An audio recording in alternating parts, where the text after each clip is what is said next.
Salam əziz müəllimlər və abituriyentlər. Bugün sizinlə üslubiyyat bölməsi ilə bağlı hazırladığım qaydalarla tanış olacaq.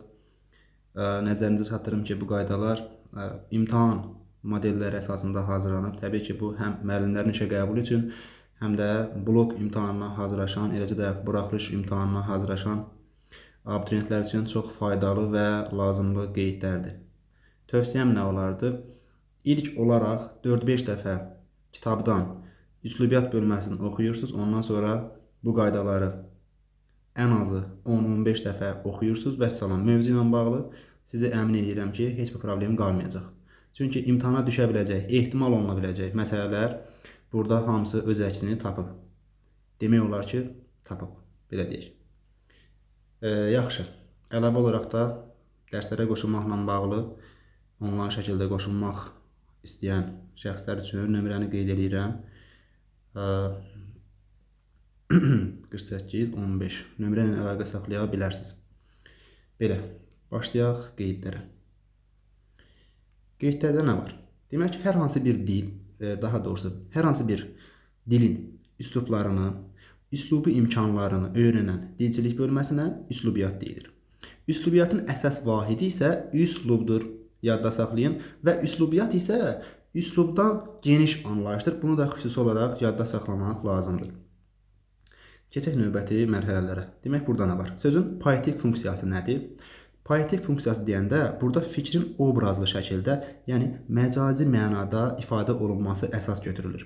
Sözün informativ funksiyası isə fikrin həqiqi mənada işlənməsidir. Ola bilər ki, sizə üzərində rəqəm yazılmış sözlərin fərqli funksiyada işlənilməsini soruşsun. Məsəl üçün, üzərində rəqəm yazılmış söz poetik funksiyadadır. Sən yazırsan ki, söz poetik funksiyadadır və onu işlədəsən informativ funksiyada, yəni həqiqi mənada işlədəsən.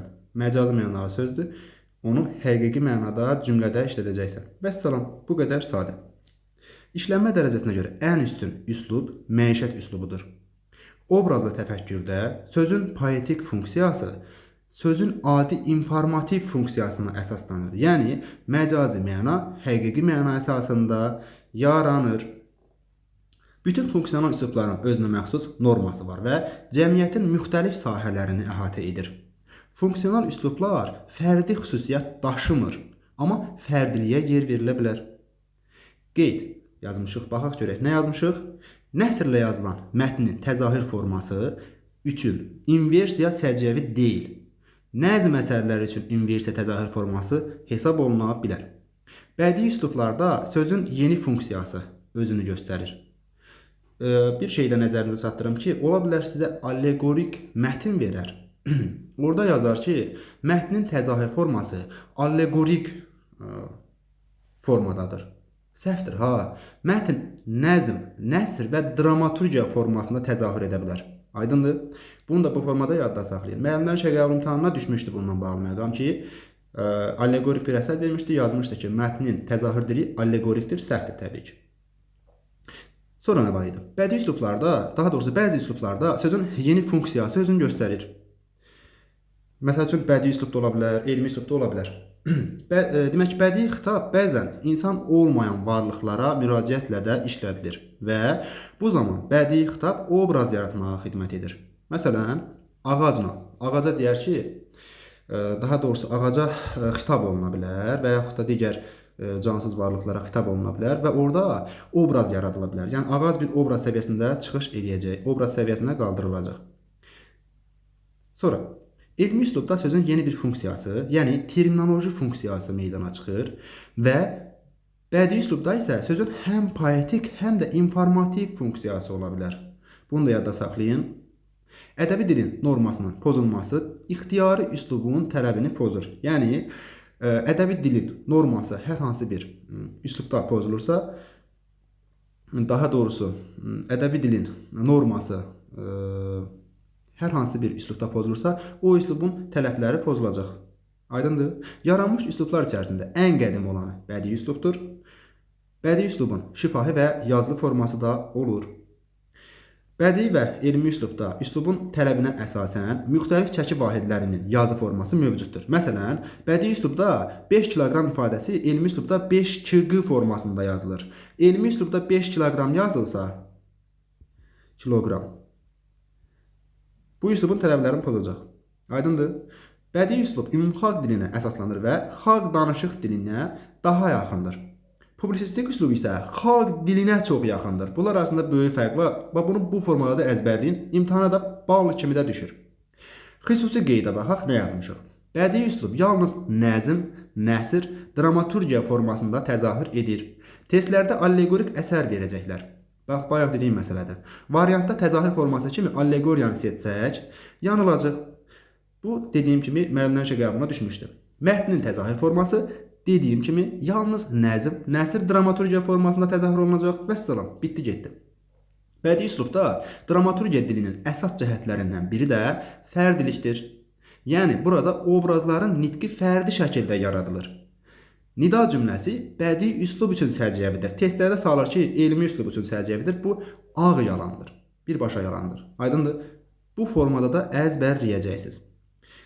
Bədii üslubun elə bir tələbi yoxdur ki, orada poetik funksiya daşıyan sözlər, informativ funksiya daşıyan sözlərdən çox olmalıdır. Burada bəzən elmi cümlələr sizi yora bilər, amma sizi inandırıram ki, bu formalarda testlərdə görəcəksiniz. Əsasən də imhaşemdir və digər test tapşırıqlarında görə biləcəksiniz. Və tövsiyə də eləyərdim ki, birinci imhaşemdən işləyin testləri, sonra dimdən işləyirsiniz. Bu abituriyentlərə aiddir. Müəllimlər də ki, imhaşemdən, erimdən işləyə bilərlər bu mövzunu və salam. Əmin edirəm ki, problem qalmayacaq. Bədii üslubda nitqi fərdiləşdirmək üçün statlardan istifadə olunur. Sözün informativ funksiya daşıması həm bədii, həm də elmi üslubda ola bilər. Ellipsis cümlədə, üzr istəyirəm, ellipsis olmalıdır. Vurğu birinci hecaya düşür. Ellipsis cümlədə sözün şəkilçinin və yaxud da hissənin qəsdən buraxılmasıdır. Mən gəldiyim, dostlarım da, əslində dostlarım da gəldilər olmalıdır. Xəbər ixtisar olundu. Nə olacaq? Burada ellipsis olacaq. Ellipsis vəznin formalaşmasına kömək edir. Əruz vəzninin formalaşmasına kömək edir təbii ki. Orada da müəyyən, haradasa deyək də, hissəci ixtisar oluna bilər. İxtisar olunmasa, daha doğrusu bərpa olunsa, əruz vəzninin də tələbləri gözləniləcək. Əruz vəznində birlikdə uzun və qısa hecaların növbələşməsi əsasında, növbələşməsi prinsipinə əsaslanır da. Bu da haradasa gedib ona tətiklənir. Bədii üslubda xüsusən sözün məcazi mənasından, bədii təsvir və ifadə vasitələrindən, ritorik suallardan, yəni cavab tələb etməyən suallardan, bəzən televiziya qarşısında da görürsünüz, hər hansı bir nazir orada məsəl üçün ritorik sözünü işlədir. Ritorika doğurur, ritorik suallar verilir, yəni cavab tələb etməyən suallar. Bədii nidalardan, şəxsləndirmədən geniş istifadə olunacaq. Harda?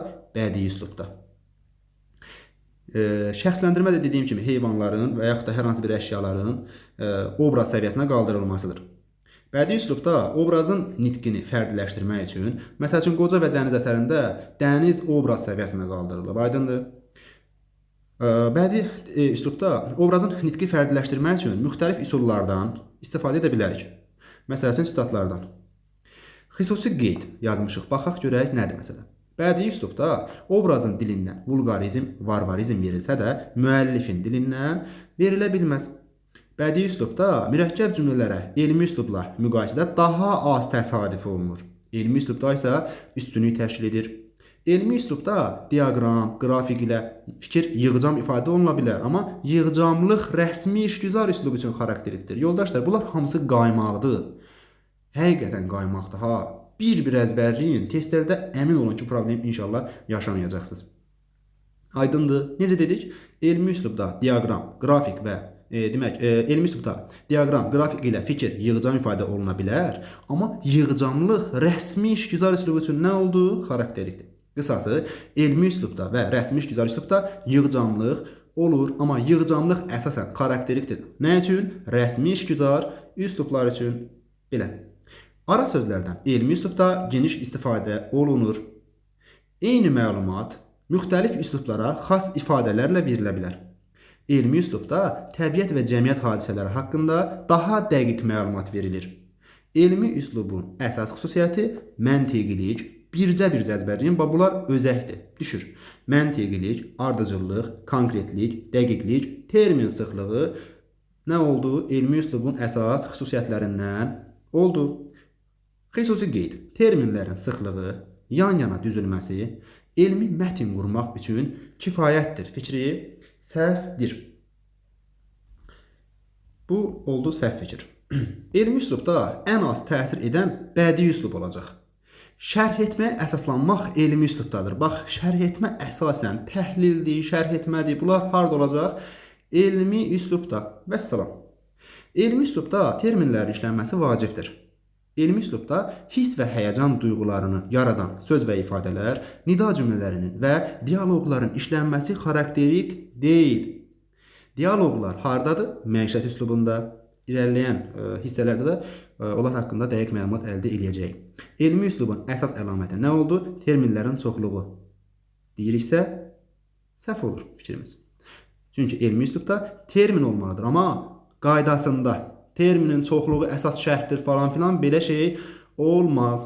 Səbəb-nəticə əlaqələrinin müəyyənləşdirilməsi, ümumiləşdirmələrin aparılması və nəticə çıxarılması elmi üslub üçün xarakterikdir. Əmr cümlələri bədii, məişət, fərdi, rəsmi işgüzar üslublar üçün səciyyəvidir, amma elmi üslub üçün səciyyəvi deyil. Ölçü vahidləri elmi üslubda ixtisarla verilir. Bunu bayaqda qeyd etmişdik. Yəni elmi əsərlərdə kilometr sözü yazılmaz, kiloqram yazılmaz, əvəzinə km yazılmalıdır. Elmi təfəkkürün inteqrasiyası getdikcə güclənir. Bunu da nəzərinizə çatdırım. Mən blok imtahanına hazırlaşan abituriyentlərə tövsiyə edərdim ki, MHŞM işləsinlər, bayaq dediyim kimi, əlavə olaraq ERM də işləsinlər. Məcburi deyil, amma mən hazırda işlədirəm bu bölümü ilə bağlı. Çünki nə qədər çox test işləsələr, daha da möhkəmlənir və imtahanda problem yaşamazlar. Elmi təfəkkürün inteqrasiyası getdikcə güclənir. Xülasə, adətən elmi əsərdə yazılar və elmi üslub üçün xarakterik olar. Elmi üslubda verilən mətn nəsr şəklində təzahür edə bilməz. Nəsr şəklində təzahür etmək bədii üslub üçün xarakterikdir. Yəni elmi əsər verər, mətn verər. Qayıdar ki, nəsr şəklində təzahür edib səhvdir. Bədii üslubda olacaq. Nəsr, nəzm, dramaturgiya formasında təzahür olunmaq. İxtiyari bir şeirin səsləndirilməsi, bədii üslubun təhlil edilməsi isə elmi üslubun göstəricilərinə əsaslanır. Nümunə verər bizə, deyər ki, şagird şeiri səsləndirirsə və təhlil edirsə, burada hansı üslublardan istifadə olunur? Təbii ki, biz nə cavabını götürəcəyik? Bədii və elmi üslubu. Təhlil etmə, şərh etmə elmi üslubdadır. Şeirin səsləndirilməsi isə olacaq bədii üslubda. Publisistik üslub isə müxtəlif emosiyaları ifadə edir. Bu xüsusi cümləni xüsusilə yazmışam. Çünki xüsusilə də düşür Müxtəlif emosiyalar gəlib salırlar. Bədii üslub abituriyent də sevinə-sevinə, müəllim də sevinə-sevinə götürür. Variant da gəlir, səhv çıxır. Müxtəlif emosiyalar harda oldu? Publisistik üslubda. Publisistik üslubun əsas əlamətləri kütləvi anlaşıqlılıq. Bax, bunları bircə cəzbərləmək lazımdır. Kütləvi anlaşıqlılıq, aydınlıq, təsirlik harda oldu? Publisistik üslubda. Publisistik üslubda hadisələr politoloqlar və digər mütəxəssislər tərəfindən təhlil edilərək verilir. Hadisələrin şərhi mütəxəssislər və politoloqlar tərəfindən şərh edilərək verilir. Amma ümumi olaraq şərh etmə hardaydı? Elmi üslubda. Təhlil hardaydı? Elmi üslubda. Xüsusiyyətlərindən biri də dəqiqlikdir. Elmi, publisistik, rəsmi işgüzar üslub, konkret test cavabı da. Dəqiqlik hardaydı? Elmi, publisistik, rəsmi işgüzar üslubda. Məişət üslubu radio və televiziyalarda istifadə oluna bilər. Publisistik üslubda məcazi mənalı sözlərin istifadəsinə yer verilə bilər. Bu da ola bilər yəni. Obrazlılıq müəyyən mənada, istisna məqamlarda publisistik üslubda ola bilər. Publisistik üsluba aid mətnlərdə problemlərin həllinə, insanlardan maraq oyatmaq, onları bu işə cəlb etmək məqsədi qarşıya qoyula bilər. Baxaq xüsusi qeydimizə nə yazmışıq? Publisistik üslub ən ictimai üslubdur. Çox düşən məqamlardır. Ona görə altın cızaraq yazmışam. Prezidentin sərəncamı rəsmi işgüzara, bəyanatı isə rəsmi publisistik üsluba aiddir. Rəsmi və işgüzar sənədlərə bir yerdə əməli yazılar da deyilir. İşgüzar yox, rəsmi sənədlər hüquqi məzmuna malikdir. Rəsmi işgüzar üslub müəyyən müddət müxtəlif təsirlərə məruz qalmışdır. Rəsmi işgüzar üslubun normallığı sabitdir. Testdə bilirsiniz nə qəşəng yazırlar bunu. Yazır ki, rəsmi işgüzar üslubun normallığı dəyişkəndir, sərbəstdir. Birbaşa yanlış fikirdir. Ha, normallığı nə olacaq? Sabit. Rəsmi işgüzar üslubda istisna hallarda məcaziliyə yer verilə bilər. Bəyanat və manifestlərdə. Bundan başqa rəsmi işgüzar üslubda məcazilik qətiyyən olmayacaq. Şablonlardan həm rəsmi, həm də işgüzar üslublarda, sənədlərdə istifadə oluna bilər. Yəni, bəzən testlərə salır ki, şablonlardan yalnız işgüzar sənədlərdə istifadə olunur. Bu, ağ yalandır, olmaz. Yəni, həm rəsmi, həm də işgüzar sənədlərdə şablonlardan istifadə oluna bilər. Rəsmi işgüzar üslub yazılı formada təzahür edir. Bunun şifahi forması yoxdur. Ştab xarakterli xüsusi tərkiblərdən rəsmi işgüzar üslublarda istifadə olunur. İşgüzar sənədlərdə də rəsmi sənədlər kimi maksimum mükəmməllik gözlənilir. Bunu da ayırır, yazır ki, işgüzar sənədlərdən fərqli olaraq rəsmi sənədlərdə maksimum mükəmməllik gözlənilir. Fikri birbaşa səhvdir, çünki hər ikisində də maksimum mükəmməllik gözlənilməlidir.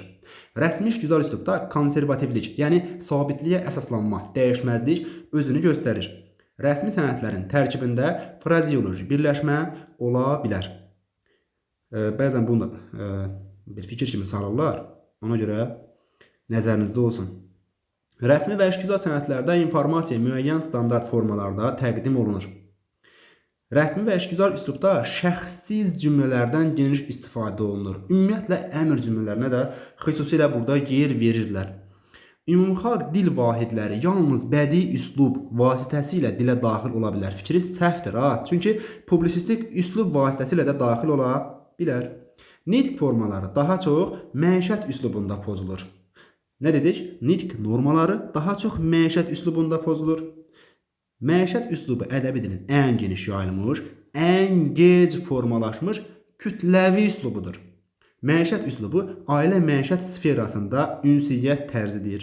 Məişət üslubunda dialektlərdən istifadəyə yol verilməzdir. Dialekt üstü nitq formasıdır. Yəni, bir keçid xarakteri daşıyır da, təmtəraqlı nitqlə dialoji nitqin arasında formalaşır.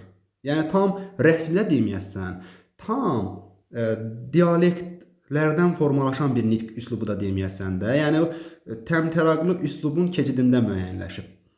Yəni, sənə qayıt desə ki, burada dialektlərdən istifadə var və yaxud da üstünlük təşkil edir falan filan, səhvdir. Yəni, məişət üslubu o demək deyir ki, mən rahat, keyflə, damaqla danışacağam deyə bir şey yoxdur da. Orada ləhcələrə də, dialektlərə də demək olar ki, yer verilmir. Bir növ səliqəli üslubdur da, belə deyək. Testlərdə dialoq formasında verilmiş nümunəni məişət üslubunda götürməliyik. Konkret test cavabı yazmışıq. Aydınlıq, məişət və publisistik üslublar üçün ortaq cəhət hesab oluna bilər. Məişət üslubunda orfoepik normalar əsasdır və burada gözlənilməlidir. Jest və mimikalardan əsasən məişət üslubunda istifadə edəcəyik. Yarımçıq cümlə, söz cümlələrdən də daha çox məişət üslubunda istifadə edəcəyik. Bizə testdə sazacaq. Yazır ki, yarımçıq cümlə, söz cümlələrdən harada istifadə edirik? Yazır ki, elmi üslubda istifadə edirik və yaxud da rəsmi işgüzar üslublarda istifadə olunur. Birbaşa səhvdir. Aydındır? Əzbərliyin geçsin. Məişət üslubunun konkret dil göstəriciləri isə təbii ki, yoxdur. Normaların, yəni fonetik, leksik, qrammatik normaların ən çox pozulduğu üslub isə elə məişət üslubudur.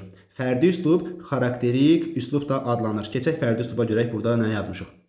Fərdi üslub müəyyən ictimai tarixi, şəraitin tələbi ilə yaranır və şifahi yazılı formada özünü göstərə bilər. Hər bir şəxs müəyyən funksional üslub daxilində Hər bir şəxs müəyyən funksional üslub daxilində həm də fərdi nitq xüsusiyyətlərinə malik olur. Hər üslubda sözün yeni funksiyası ortaya çıxır. Fikri səhvdir. Bu bütün üslublar üçün keçərli deyil. Bütün üslubların dili aydın, anlaşıqlı olmalıdır deyə bir şey yoxdur. İşlənmə dairəsinə görə ən kütləvi üslub isə olacaq qeyd etdiyimiz kimi məişət üslubu. Məişət üslubu ən son formalaşan üslubdur. İndi bunların ardıcıllığını yazmışam. Ona görə videonu sona qədər izləməyiniz məsləhətdir. Bütün üslubların özünə məxsus dedik ki, leksikası var, xüsusiyyəti var. Fərdi üslubda ədəbi dilin normaları qorunmaq zəruridir. Dini məqalələr rəsmi publisistik yox, elmi publisistik üslubda özün göstərməlidir. Mübtəda və xəbərin şəxsə və cəmiyyətə görə uyğunlaşması bütün üslublar üçün lazımdır, vacibdir. Fərdi, bədii, publisistik üslubların həm şifahi, həm də yazılı formasına rast gələ bilərik. Bax, bunu da sizin için ekskluziv olaraq qeyd şəklində hazırladıq. Üslubların yaranma ardıcılığı isə belədir. Demək, birinci bədii üslub, elmi üslub, rəsmi işgüzar üslub, publisistik üslub, məişət üslubu yarandı. Belə yoldaşlar, özünüzə yaxşı baxın. Kanala da abunə olun ki, videonu da bəyənin ki, biz də növbəti paylaşımları eləyək. Sizə də bildiriş gəlmiş olsun. Belə yoldaşlar, hələlik Allah'a əmanət qalın. Sağ olun.